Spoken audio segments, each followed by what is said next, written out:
Kidney జబ్బు మొదలయ్యాక ఏం తినాలన్నా ఒకటికి రెండు సార్లు ఆలోచించుకోవాల్సి ఉంటుంది.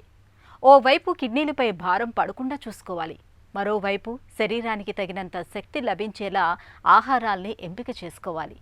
ఈ రెండు అంశాల్ని దృష్టిలో పెట్టుకుని ఆహార నియమాల్లో మార్పులు చేర్పులు చేసుకోవాల్సి ఉంటుంది.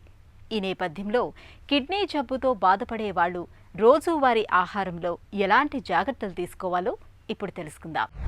కిడ్నీ పేషెంట్స్ మామూలుగా ఏంటంటే వాటర్ కూడా ఎక్కువ పోదు బయటికి, అందుకని వాటర్ కూడా బాడీలో రిటైన్ అయిపోద్ది. కాబట్టి మనిషికి నీరు పట్టడం, లేకపోతే కాళ్ళల్లో చేతుల్లో నీరు పట్టడం, ఇటువంటి ఫస్ట్ సూచనల కింద తెలుస్తూ ఉంటుంది. తర్వాత ఇంకేంటంటే ఈ క్రియాటినిన్, పొటాషియం లెవెల్స్ ఇవన్నీ పెరుగుతూ ఉంటాయి. కిడ్నీ ప్రాబ్లమ్స్ వచ్చినప్పుడు జనరల్గా ఏం చేస్తారంటే తాగే నీరుని కంట్రోల్ చేసుకోవాలి. రోజుకి మనం నార్మల్గా హెల్తీ పర్సన్ 3 లీటర్ల నీళ్ళు తాగుతూ ఉంటాం. మనం వీళ్ళకి ఏంటంటే వాళ్ళ యొక్క కండిషన్ బట్టి 1 లీటర్ నుంచి 2 లీటర్ల మధ్యలో ఇవ్వాలి. జనరల్గా ఉప్పు తగ్గించాలి, ఏ రకమైన పచ్చళ్ళు అటువంటివన్నీ తగ్గించాలి. సాచురేటెడ్ ఫ్యాట్స్ అంటే వెన్న, నెయ్యి, తర్వాత ఈ మాంసం ఇటువంటివన్నీ తగ్గించాలి. చికెన్ పర్వాలేదు, చేపలు పర్వాలేదు, మళ్ళీ పచ్చిరొయ్యలు కూడా తగ్గించుకోవడం మంచిది. ఈ కిడ్నీ పేషెంట్స్లో మనం జాగ్రత్తగాను వాళ్ళ యొక్క పొటాషియం లెవెల్ ఎలా ఉంది, సోడియం లెవెల్ ఎలా ఉంది, ఇవన్నీ ఆలోచించవలసి వస్తుంది. ఇప్పుడు పొటాషియం లెవెల్స్ ఎక్కువ ఉన్నప్పుడు అన్ని ఫ్రూట్స్ మానేస్తాలి, ఏ ఫ్రూట్ పెట్టకూడదు.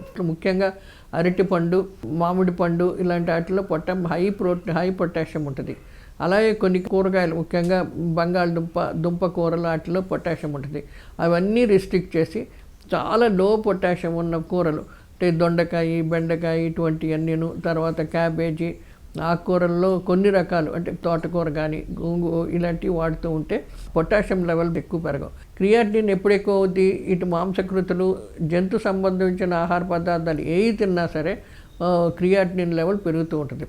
వీటికి పచ్చళ్ళు, తర్వాత ఉప్పు బాగా తగ్గించాలి.